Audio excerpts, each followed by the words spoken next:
नमस्कार। मेरा मोबाइल मेरी शिक्षा में आपका पुनः स्वागत है। मैं डॉक्टर लालटू 11th हिंदी लेकर पुनः उपस्थित हूँ। सहजो बाई के पद हैं। मुकुट ललट अटकी मन माही, निरित तन नटवर मदन मनोहर, कुंडल झलक अलक बिथुराई। नाक बुलाक हलत मुक्त हाल, होठ मटक गति भौं चलाई। ठुमुक ठुमुक पग धरत धरनी पर, बह उठाए करत चतुराई। झुनुक झुनुक निपुर इकरारत, तता थई थई रीझ रिझाई। चरण दास सहजो हिय, अंतर भवन कार्य जित रहियो सदाई। सहजोबाई ने संपूर्ण जीवन गुरु के और उसके मध्य ईश्वर की भक्ति को समर्पित कर दिया। सांसारिक विराग नाम जब तक निर्गुण ब्रह्मा को उन्होंने माना है।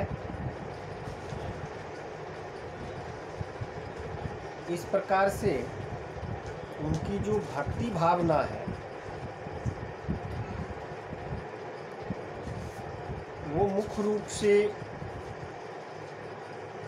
एकाग्रचित्त रीति काल के घोर सांगरिक वातावरण में निर्गुण ज्ञान मार्मी भक्ति के अलख जगाने वाले सहजोबाई कृष्ण के स्वरूप पर इस तरह से मुग्ध हुई है कि निर्गुण का पद पाठ भूलकर कृष्ण सौंदर्य का वर्णन कर बैठी।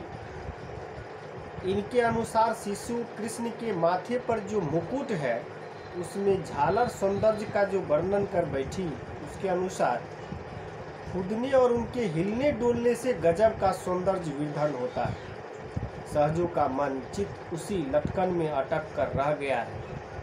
छोटे कृष्ण अपने छोटे पैर के बल पर नाचने में व्यस्त है और इस क्रम में उनके कानों के कुंडल, श्यामल घुंघराले बाल तितर बितर करते हुए बार बार झलक मारते हैं, श्री कृष्ण के सौंदर्य को वर्धित करते हैं। उनकी नाक में मुक्ता जरित बुलाक है जो होठों को हिलने पर हिलता है। कृष्ण को भौहों से कमान सी है, उनकी गतिशील होने से उनके स्वरूप प्रभ विष्णु हो उठता है। धरती पर था था कर ठुमुक ठुमुक कर चलते हैं, किंतु अपनी बाहें उठाकर पलक झपकते कोई न कोई बाल सुलभ चपल कर बैठते हैं। उनकी चतुराई भी बड़ी मनमोहक है। जब इन्हें तात थैया की लय नाचने के लिए कहा जाता है, इनकी चतुराई, इनके पैरों में बंधी पायल निपुर झंकृत हो उठते हैं। पहले यह दुलार मनोहार पर रिझते हैं और फिर आनंद से डूबकर हम सबको रिझाते हैं। सहजोबाई ने अपने गुरु चरणदास की कृपा से यह लीला देखने में सफल हुई। कृष्ण का यह स्वरूप हृदय को भवन बनाकर सदा सर्वदा के लिए बसने योग्य है। वह कृष्ण की प्रार्थना करती है कि इसी विश्व मोहन स्वरूप में वे इसके हृदय और स्वरूप भवन सदा के लिए बस जाएं।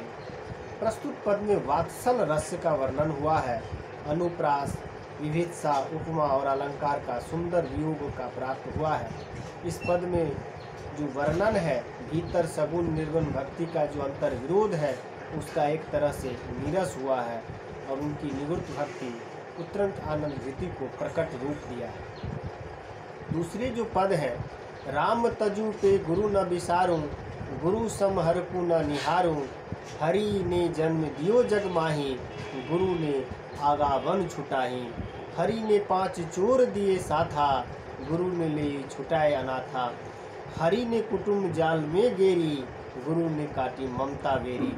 हरि ने रोग भोग उर्झाए, गुरु ने जोगी कर सब छुटाए। हरि ने कर्म भर्म भरमायो, गुरु ने आत्म रूप लखायो। हरि ने मोरु आप छिपायो, गुरु दीपक दे तही दिखायो। फिर हरि बंध मुक्ति लायो, गुरु ने सभी मर्म मिटायो। चरण दास पर तन वन वारो, गुरु तजो हर को तजुदारो। यानी संत निर्गुण पंथ सहजोबाई अपने गुरु चरणदास के परम ब्रह्मा के बीच प्राथमिकता प्रश्न गुरु के साथ उनके मत ब्रह्म उपलब्धि है। कहते हैं कि जिस ईश्वर ने मुझे जन्म दिया मैं उनको भी जानता हूँ, लेकिन मेरे गुरु उन जन्म के मरण से मुक्ति दिलाने का राह बताया। यह सही है कि हरि की कृपा संसार पर जन्म हुआ है मेरा, लेकिन ईश्वर तो 84 लाख योनियों से असंख्य जीवों को प्रतिदिन जन्म देते हैं और मृत्यु द्वारा अपने आप को बुला लेते हैं। लेकिन यह कृपा गुरु की है, जो आगमन जन्म मरण चक्र से मुझे मुक्ति दिलाते हैं। ईश्वर ने सिर्फ हमें पैदा किया, बल्कि चलते पांचा चोर भी मेरे साथ लगा दिए। ये है काम, क्रोध, मोद, मद, मत्सर। जो कुछ भी कामयाबी पुण्य अर्जन होता है, ये चोर चुरा लेते हैं। मैं इनके रहते अनाथ थी। गुरु ने इन चारों दुष्गुणों से मुझे मुक्त कराया। हरि ने पैदा होने के लिए एक परिवार रूपी काश में भेज दिया, जहाँ माया ममता बहुअस्तर बेरियों से मुझे जकड़ लिया। गुरु ने इन बेरियों से काट कर मुझे मुक्ति किया। यही नहीं, ईश्वर ने जन्म देकर रोग भोग दिया, सुख दुख में उलझा दिया, संसारिक आकर्षण दिया, भोग दिया। भागो उपरांत अनेक रोग झेलने पड़े। योगी ने गुरु ने मुझे इन योग द्वारा रोगों से संसारों से मुक्त होने का तरीका बताया। ईश्वर ने अनेक तरह के कर्म और मकर जाल उलझा दिए। मैं वास्तव में क्या हूँ, इसका स्मरण मुझे गुरु ने कराया। आत्मा दर्शन कराया। ईश्वर ने मेरे साथ धोखा किया, मेरा निर्जितत्व मुझसे छिपा लिया, जिसे गुरु ने आत्मज्ञान के दीपक लौ से मुझे जगा दिया। जीव की मुक्ति है, किंतु मेरे गुरु ने ईश्वर से इस तस्मीन को मिटा डाला। अतः जिन गुरु चरण से मेरा कायाकल्प किया, मैं तन मन सन सब निछावर करती हूँ अपनी गुरु पर। गुरु को किसी भी परिस्थिति में मैं तज नहीं सकती। भले हरि को तजना पड़ जाए, छोड़ना पड़ जाए, तो मैं सदा सर्व तैयार हूँ।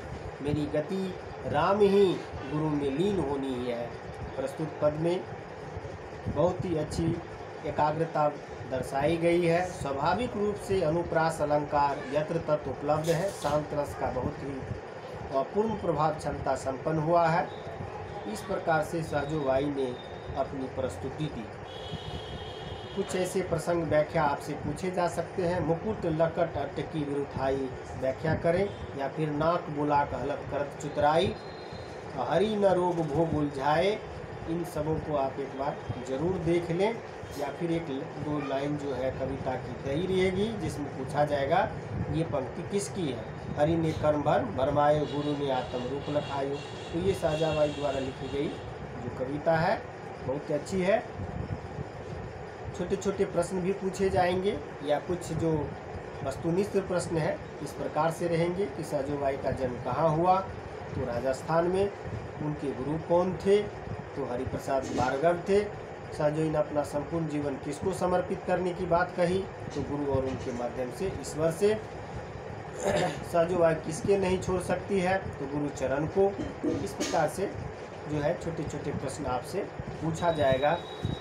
और इन्हीं चंद शब्दों के साथ हम जो है आपसे विदा लेते हैं। पुनः उपस्थित होंगे नए लेसन के साथ। नमस्कार।